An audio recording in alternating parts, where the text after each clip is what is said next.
നമുക്ക് ബാലിന്റെ ഗോമതിയുടെ നാളത്തെ നല്ലൊരു കഥ കേട്ടാലോ? അതിനുമുമ്പ് ഒരു കാര്യം പറഞ്ഞോട്ടെ, ആദ്യമായി കാണുന്നവരാണെങ്കിൽ ചാനൽ ഇഷ്ടപ്പെട്ട ഒന്ന് സബ്സ്ക്രൈബ് ചെയ്യാൻ മറക്കരുത്. അതോടൊപ്പം തന്നെ വീഡിയോ ഇഷ്ടപ്പെടുവാണെങ്കിൽ നിങ്ങളൊന്ന് ഹൈപ്പ് ചെയ്യാനും മറക്കരുത് കേട്ടോ. അങ്ങനെ നമ്മൾ കാണുന്ന മിത്ര ഭയങ്കര സന്തോഷത്തോട് കൂടിയിട്ടാണ് ദേവമംഗലത്തേക്ക് വരുന്നത്. അങ്ങനെ വന്ന് മീനാക്ഷിയുടെ കയ്യിലൊക്കെ പിടിച്ച് വട്ടം കറക്കുന്നൊക്കെ ഉണ്ട്. എന്നാലും എന്റെ മീനി ചേച്ചി 2-3 ദിവസമായിട്ടൊന്നും വിളിക്കുക പോലും ചെയ്തില്ലല്ലോ. ഞാൻ വിളിച്ചാൽ പോലും കോൾ എടുക്കാനൊക്കെ എന്തൊരു മടിയായിരുന്നു. ഞാൻ ഇവിടുന്ന് പോയി കഴിഞ്ഞപ്പോ എന്നെ മറന്നല്ലേന്ന് ചോദിച്ചു. മീനാക്ഷിക്ക് എന്ത് മറുപടി പറയണമെന്ന് അറിയണ്ടായിരുന്നില്ല. കാരണം ഇവിടെ നടന്ന സംഭവങ്ങളൊന്നും അവൾക്ക് അറിയില്ലല്ലോ. അതുകൊണ്ടാണ് അവൾ ഇങ്ങനെയൊക്കെ പറയണത്. മീനാക്ഷിയുടെ മുഖം വല്ലാതിരിക്കുന്ന കണ്ടു കഴിഞ്ഞപ്പോ മിത്ര ചോദിച്ചു, ഇതെന്ത് പറ്റി? ഇവിടെ വല്ല വഴക്കുണ്ടായോ? എന്തേ അപ്പച്ചിയുടെ മുഖം എന്തോ പോലെ ഇരിക്കണോ? ഇപ്പൊ അവിടെ മീനാക്ഷി ചേച്ചിയുടെ മുഖം ഇതുപോലെ. എന്തേ ശ്രീദേവി ചേച്ചി എന്തേന്ന് ചോദിച്ചു. അകത്തുണ്ടെന്ന് പറഞ്ഞു. ഞാനിന്ന് കണ്ടിട്ട് വരട്ടെ. എല്ലാവർക്കും കൂടെ എന്തൊക്കെയോ സംഭവിച്ചിട്ടുണ്ട്. അതോ ഇനിയിപ്പൊ ഞാൻ ഇങ്ങോട്ടേക്ക് വന്ന് ആർക്കും ഇഷ്ടപ്പെട്ടില്ലേന്ന് ചോദിച്ചു. അപ്പോഴേക്കും മീനു പറഞ്ഞു, എന്താ മോളെ നീ എന്താ ഇങ്ങനെയൊക്കെ പറയണെന്ന് ചോദിച്ചു. അല്ല, എല്ലാവരുടെ മുഖത്തെ ഗൗരവമൊക്കെ കണ്ടിട്ട് ഞാൻ ചോദിച്ചാന്ന് പറഞ്ഞു. അപ്പച്ചിയാണ് നേരെ ചൊവ്വേ സംസാരിക്കണില്ല. അതുപോലെ തന്നെ മീനാക്ഷി ചേച്ചി അതെ, ഞാനേ ശ്രീദേവിയേച്ചിനെ ഇത് കണ്ടിട്ട് വട്ടെ എന്ന് പറഞ്ഞ് അകത്തേക്ക് അങ്ങോട്ട് കയറി പോവാണ്. ആ സമയത്ത് ഗോമതി ആരിനോട് ചോദിച്ചു, മോനെ നീ അവളോട് സത്യങ്ങളൊക്കെ പറഞ്ഞു എന്ന് ചോദിച്ചു. ഇല്ലമ്മേ, ഞാൻ എങ്ങനെയാ പറയണേ? വരുന്ന വഴിക്ക് അത് പറഞ്ഞിട്ടുണ്ടെങ്കിൽ അവൾക്ക് ഭയങ്കര സങ്കടമാവും. അതുകൊണ്ട് ഞാനൊന്നും പറയാതെ അവളെ കൂട്ടിക്കൊണ്ട് വന്നേന്ന് പറഞ്ഞു. മീനാക്ഷി പറഞ്ഞു, അതെന്തായാലും നന്നായി. സാവകാശം അവള് കാര്യങ്ങൾ അറിഞ്ഞാൽ മതി. അല്ലെങ്കിൽ അവൾക്ക് ഭയങ്കര വിഷമമായിരിക്കും. വന്ന് കയറിയതല്ലേ ഉള്ളൂ. ഇപ്പൊ എന്തായാലും ഒന്നും പറയണ്ടെന്നൊക്കെ പറഞ്ഞു. ഇതേ സമയത്ത് ഭയങ്കര സന്തോഷത്തോടുകൂടി ശ്രീദേവിയുടെ അടുത്തേക്ക് പാഞ്ഞു എന്നു മിത്ര. എന്നിട്ട് ചോദിച്ചു, ആഹാ ഇവിടെ ഇരിക്കുമല്ലേ? ഞാൻ വന്ന് അറിഞ്ഞിട്ട് പോലും പുറത്തേക്ക് പോലും ഒന്നും ഇറങ്ങി വന്നില്ലല്ലേ എന്ന് ചോദിച്ചു. അല്ല മിത്ര, നീ ഇതെപ്പോഴാ വന്നേ? ഓ ഇപ്പൊ ഇങ്ങനെയായോ? അപ്പൊ ഞാൻ വന്നതും ഈ വീട്ടിൽ നടക്കുന്ന കാര്യങ്ങളൊന്നും അറിയുന്നില്ലേന്ന് ചോദിച്ചു. അല്ല അത് പിന്നെ ഞാന് വേണ്ട വേണ്ട, കൂടുതലൊന്നും പറയണ്ട. നിങ്ങൾക്ക് ആർക്കും എന്നോട് സ്നേഹമില്ലെന്ന് എനിക്ക് മനസ്സിലായി. ഞാൻ ഇവിടുന്ന് പോയി കഴിഞ്ഞിട്ട് എന്നെ നിങ്ങൾ ആരും ഒന്ന് വിളിക്കുന്നു പോലുമില്ല. ഈ വീട്ടിലുള്ള സമയത്ത് രണ്ടുപേർക്കും എന്തൊരു സ്നേഹമാ. അതെ, അപ്പച്ചി പിന്നെ വിളിക്കാതിരുന്നാലും സാരമില്ല. അപ്പച്ചിയുടെ തിരക്കും കൊണ്ടൊക്കെയാ അപ്പച്ചി അങ്ങനെ വിളിക്കാറൊന്നുമില്ലോ. പക്ഷെ അതല്ല, ശ്രീദേവിയോടും മീനു ചേച്ചിയോടും ഞാൻ പിണക്കുവാന്ന് പറഞ്ഞു. നിങ്ങൾ രണ്ടുപേരും നല്ല ബെസ്റ്റ് ആൾക്കാരാ. സാരമില്ല, നിങ്ങളോട് ഞാൻ മിണ്ടുന്നില്ല, നിങ്ങൾ എന്നോടും മിണ്ടണ്ട. പക്ഷേ എന്റെ കുഞ്ഞാവയോട് ഞാൻ കൂട്ടുണ്ട്. അതും പറഞ്ഞുകൊണ്ട് ശ്രീദേവിയുടെ അടുത്തേക്ക് പോയിരുന്നു. ശ്രീദേവിയുടെ വയറ്റ് കൈ വെക്കുവാണ്. എന്റെ കുഞ്ഞാവ എന്തെടുക്കുവാന്ന് ചോദിച്ചു. അത് കേട്ടപ്പോൾ ശ്രീദേവിയുടെ കണ്ണൊക്കെ പെട്ടെന്ന് നിറഞ്ഞു വന്നു. ഇത് കേട്ടോണ്ടാണ് ഗോമതി മീനാക്ഷിയും കൂടെ അങ്ങോട്ട് വരുന്നത്. ഒരു നിമിഷം അവരും പെട്ടെന്ന് കേട്ടുകഴിഞ്ഞപ്പോൾ ഒന്ന് പതറിപ്പോയി. ആ സമയം ഗോമതി മിത്രയെ വിളിച്ചു. മോൾ ഇങ്ങോട്ട് വരാൻ പറഞ്ഞു. എന്താ പറ്റി? ഇങ്ങോട്ട് വരാൻ പറഞ്ഞ് ആ കയ്യെ പിടിച്ചുകൊണ്ട് അങ്ങോട്ട് പോവാണ്. ശ്രീദേവിയുടെ കണ്ണും നിറഞ്ഞ് ഒഴുകാൻ തുടങ്ങിയായിരുന്നു. പിന്നീട് ഹാളിലേക്ക് കൊണ്ടുപോയിട്ട് പറഞ്ഞു, അതെ മോൾ ഇവിടെ ഇരിക്കുക, കുറച്ച് കാര്യങ്ങളൊക്കെ പറയാനുണ്ടെന്ന് പറഞ്ഞു. എന്താ അപ്പച്ചി? അപ്പച്ചിക്ക് എന്താ പറയാനുള്ളതെന്ന് ചോദിച്ചു. അത് പിന്നെ ഇനി പറയാൻ പോകുന്ന കാര്യം കേട്ട് മോള് സങ്കടപ്പെടല്ലെന്ന് പറഞ്ഞു. സങ്കടപ്പെടല്ലെന്നോ? അതെ, എനിക്ക് വന്നപ്പത്തോട് തോന്നിയ ഇവിടെ എന്തോ കാര്യമായിട്ടൊരു പ്രശ്നം സംഭവിച്ചിട്ടുണ്ട്. ചോദിച്ചിട്ട് ആരും ഒന്നും പറയുന്നുമില്ല. കാര്യം എന്താണെന്ന് വെച്ചാൽ പറയാൻ പറഞ്ഞു. അപ്പോഴാണ് ഗോമതി പറയണേ, അത് ശ്രീദേവിയുടെ കുഞ്ഞ് അബോർട്ടായി പോയെന്ന് പറഞ്ഞു. അബോർട്ടായി പോയെന്നോ? എന്തൊക്കെയാ അപ്പച്ചി പറയണേ എന്ന് ചോദിച്ചു. അതെ, ഒറ്റ കരച്ചിലായിരുന്നു മിത്രയ്ക്ക് സഹിക്കാൻ പറ്റിയില്ല. അത് കണ്ടു കഴിഞ്ഞപ്പോഴത്തേനും മീനാക്ഷി പോയിരുന്ന് അകലേക്ക് പോയിരുന്ന് സമാധാനിപ്പിക്കുക.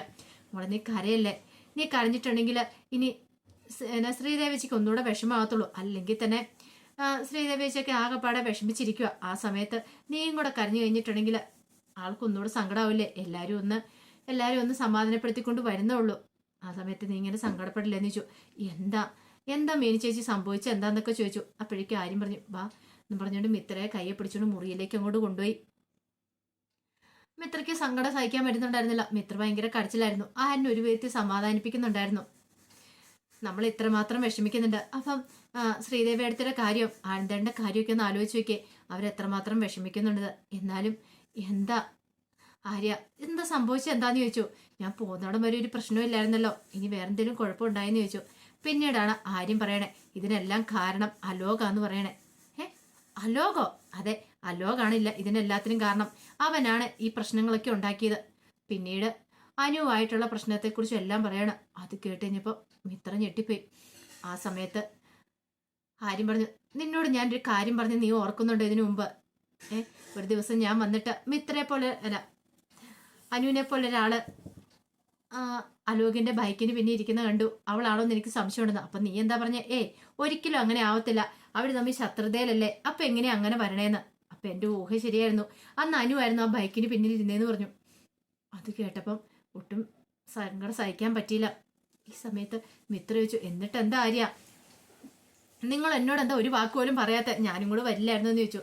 വന്നിട്ട് എന്താവാനായിട്ടാ? ആരൊക്കെ വന്നെന്ന് പറഞ്ഞാലും ശ്രീദേവി ഇച്ചിരി കുഞ്ഞിനെ രക്ഷിക്കാൻ പറ്റില്ലായിരുന്നല്ലോ. എന്നിട്ടോ നിങ്ങൾ അവനെ വെറുതെ വിട്ടോന്ന് ചോദിച്ചു. അത് ആ സമയത്തൊന്നും ചെയ്യാൻ പറ്റിയില്ല. കഴിഞ്ഞ ദിവസം അവനെ ഞങ്ങൾ നന്നായിട്ടൊന്ന് പെരുമാറിയിട്ടുണ്ടെന്ന് പറഞ്ഞു. മിത്ര പറഞ്ഞു, എനിക്കിത് കണ്ടിട്ടും കേട്ടും അടങ്ങിയിരിക്കാൻ പറ്റുന്നില്ല. എനിക്ക് അവനെ ഒന്ന് കൈകാര്യം ചെയ്യണം. അവനെ കണ്ട് 4 വർത്താനം പറയണം. അവന്റെ കർണത്തിലിട്ട് കൊടുത്തില്ലെങ്കിൽ എനിക്ക് സമാധാനം ഇല്ലാന്ന് പറഞ്ഞുകൊണ്ട് മിത്ര ചാടി എഴുന്നേറ്റു. അപ്പോഴേക്കും ആര്യം പറഞ്ഞു, മിത്ര നീ ഇത് എങ്ങോട്ടാ? എനിക്കിത് ചോദിച്ചാൽ മതിയാവുള്ളൂ എന്നും പറഞ്ഞുകൊണ്ട് ചാടി എഴുന്നേറ്റ് അവൾക്ക് പോകാൻ തുടങ്ങുമ്പോഴത്തേനും മിത്രയുടെ കയ്യിലേക്ക് കയറി ആര്യം പിടിച്ചു. മിത്ര, ഞാൻ പറയുന്ന കേൾക്ക്. ഇപ്പൊ നീ പോയി കിടന്നൊരു പ്രശ്നം ഉണ്ടാക്കിയിട്ടുണ്ടെങ്കിൽ ശരിയാകത്തില്ല. വെറുതെ എന്തിനാ? ആനന്ദൻ ഈ കാര്യങ്ങൾ അറിയത്തില്ല, ഇതുവരെയായിട്ടും അറിഞ്ഞിട്ടുമില്ല. ആനന്ദൻ അറിഞ്ഞിട്ടുണ്ടെങ്കിൽ അലോകിന്റെ ശവമായിരിക്കും പിന്നെ കാണുന്നേ. സഹിക്കാൻ പറ്റില്ല. ഇത്രയും കാലം കാത്തിരുന്ന കുഞ്ഞിനെയല്ലേ ഒരു നിമിഷം കൊണ്ട് ഇല്ലാതാക്കിയത്. അപ്പൊ പിന്നെ സഹിക്കാൻ പറ്റുമോ? അത് കേട്ടപ്പം മിത്രയ്ക്ക് എന്ത് ചെയ്യണമെന്നറിയില്ല. മിത്ര എന്നാലും എനിക്കിത് ചോദിക്കണമെന്ന് പറഞ്ഞ് പുറത്തേക്ക് ഇറങ്ങുമ്പോഴത്തേനും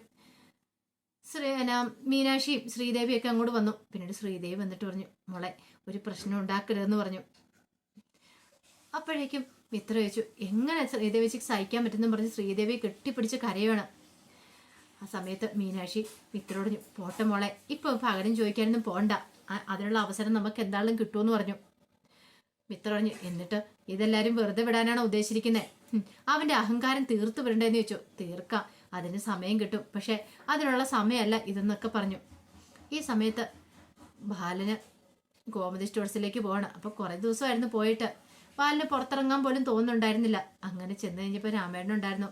രാമേണ്ണനെ കണ്ടു കഴിഞ്ഞപ്പോഴത്തേനും ബാലന്റെ കണ്ണൊക്കെ നിറഞ്ഞു വന്നു. പിന്നീട് ബാലൻ കാര്യങ്ങളൊക്കെ പറയാണ്. എല്ലാം കേട്ട് കഴിഞ്ഞപ്പോഴത്തേനും രാമേട്ടൻ പറഞ്ഞു, സാരമില്ല ബാല, നീ സമാധാനമായിട്ടിരിക്കുക, ആ കുഞ്ഞിനെ വിരിച്ചിട്ടിരുന്ന് കരുതിയാൽ മതി എന്നൊക്കെ പറഞ്ഞു. പക്ഷേക്കും ബാലൻ പറഞ്ഞു, എങ്ങനെയാ രാമേട്ട, എനിക്ക് ചിന്തിക്കാൻ പോലും പറ്റുന്നില്ല. വീട്ടിലെ അവസ്ഥ എന്താണെന്നറിയാവോ? ആനന്ദ്, അതുപോലെ തന്നെ ശ്രീദേവമ്മളുടെ മുഖത്ത് പോലും നോക്കാൻ പറ്റുന്നില്ല. എല്ലാവരും എത്രമാത്രം ആകാംക്ഷയോടെ കാത്തിരുന്നാന്നറിയോ ആ കുഞ്ഞിന് വേണ്ടിയിട്ട്? പ്രതീക്ഷയോടെ കാത്തിരുന്ന ഒരു നിമിഷം കൊണ്ട് എല്ലാം തകർന്ന് തരിപ്പണമായി പോയില്ലെന്ന് ചോദിച്ചു. ഈ സമയത്ത് രാമേട്ടൻ പറഞ്ഞു, അവൻ അതിനുള്ള കൂലി കിട്ടും, ധൈര്യമായിട്ടിരിക്കുക.